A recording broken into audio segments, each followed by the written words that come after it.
I'm pleased to introduce Bianca Giggins, Australian Honeybee Industry Council. Hi, my name's Bianca Giggins. I'm the Varroa Coordinator for the Australian Honeybee Industry Council. I'm bringing you a really brief update on the work that's been happening in ARBIC over the last 12 months on behalf of our ARBIC Executive and CEO, Danny Lefebvre. So thanks for having me, Tocal Beekeeper Field Day. A little bit about our structure. I'll just pop out of the way. So we have 10 member bodies which help us decide on the best interests and needs of beekeepers across Australia, made up of different state associations, honey packers and marketers, queen bee breeders and crop pollinators, and they help us to advocate for beekeepers through to some of our stakeholders in industry which formulate in different ways. Some of them come under the Department of Ag. Some of the collaborations we have are with Plant Health Australia, including our biosecurity network, AgriFutures to support the honeybee panel to facilitate training and different research that happens within the industry, and also connections to our pollination dependent industries as well, which is very important to the support for the honeybee industry. Funding for ARBIC doesn't come through levies. We do not receive any levy funding at all. All of our structures that sit under ARBIC and all the work that we do under our strategic plan are funded by our Friends of ARBIC model, which a donation can be made through our website. We do receive small amounts of money from our memberships in our membership bodies.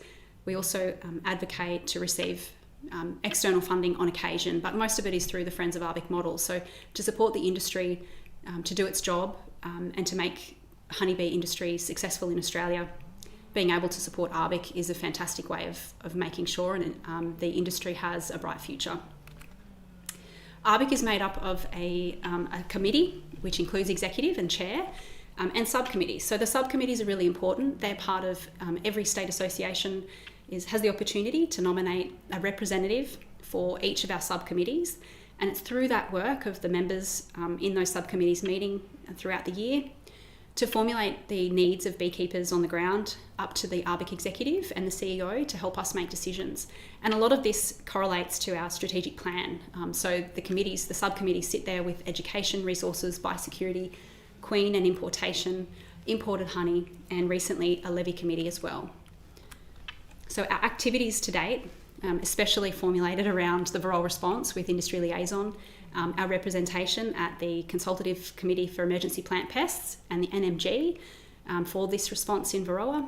We've also been working very hard in the background with the Response Plan version 4 draft, advocating for the best interest of the national honeybee industry through the transition phase that we're currently involved in at the moment in Australia. We've been advocating through projects and funding that we receive. Some of that is through our ARBIC's new branding.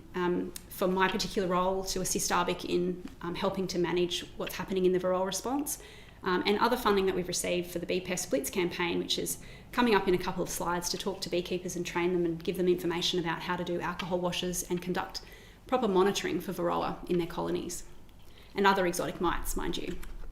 So ARBIC's activities also include part of the work that happens in the subcommittees. Our appointments at different other committees around the country help us to formulate good outcomes for our industry at different levels, not only government, but with different boards that affect our industry together. Part of the Varroa response at the moment is that we're in an interim phase where we're transitioning the national Varroa response to a management phase. So we're continuing to work with New South Wales and Victoria in that space daily. You can actually update and review some of our industry updates from ARBIC's website by scanning the QR code or by visiting our website. So it's expected that the transition to management provisions will enable a short-term, nationally cost-shared program that will equip the honeybee industry to be able to deal with Varroa in the future. We promise, we've been working hard in the background and including some of the work we're doing with the New South Wales DPI and the APVMA to ensure that beekeepers have access to management tools and treatment options. Our most recent update does provide a fair bit of information for beekeepers who are interested in understanding what's been happening in the opportunities for treatments that are actually permitted in Australia for honeybees and Varroa. Our key achievements this year, since our last update to you at the Tocal Beekeepers Field Day last year, is we've run 4 industry Varroa webinars. We've established a honey fighting fund.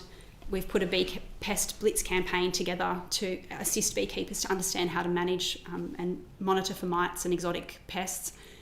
We've got a strategic plan that's been drafted and is in the final stages of being completed and review. We've participated in several state conferences, Senate inquiry for biosecurity, and lots of other events across the country that see the best interests of honeybee business put forward, and we really do advocate at every opportunity that we can to make sure that beekeeping industry is supported and is represented as much as possible. So a little bit about our imported honey fighting fund. We understand that there's current threats to the Australian honeybee industry, and it's never been more important to promote and protect Australian honey, and that ensures our long-term viability. So the Imported Honey Subcommittee have sought advice from some experts around the country and have begun collating that information to finalise what particular tests we'll be doing.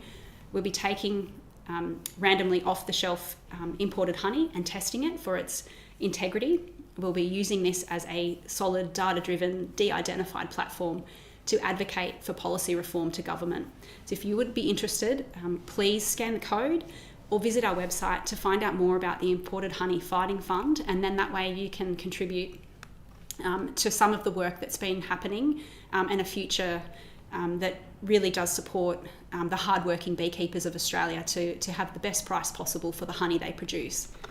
Another one of our fantastic campaigns that we've been launching through the help of a funding resource from the Australian Federal Department of Ag is the Bee Pest Blitz campaign, where we've collaborated with Plant Health Australia to create this webpage that helps beekeepers with resources on how to monitor for exotic mites. And this is going to be an integral part of some beekeepers' lives in the next few years. The resources there are all about alcohol washing at the moment. A video is currently in the process of being provided to this website. You can scan the QR code. Once you're on there, beekeepers can actually click on the jurisdiction that they're working in, and they can report their results to the proper place for their beekeeping state. So have a look at those if you are a commercial beekeeper or a recreational beekeeper.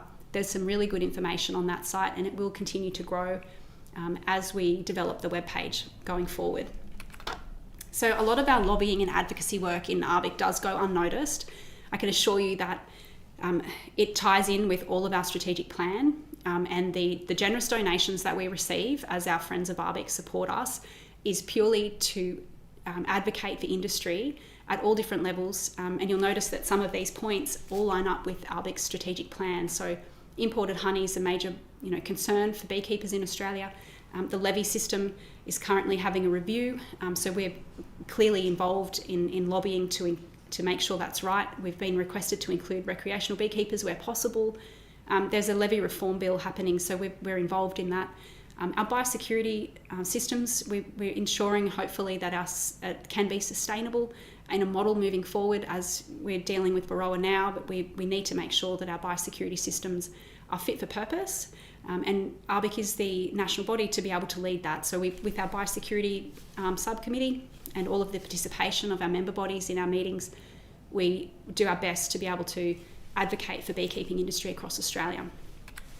So that really sums up, and I hope that you've enjoyed that little bit of a snippet in what we do. Please always look for the label and buy Australian honey, and support the work of ARBIC where you can. And this helps beekeepers in Australia be profitable and have a bright future.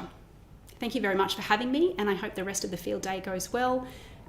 It's fantastic to be part of the longest running beekeeping field day in Australia, so thank you, Tocal.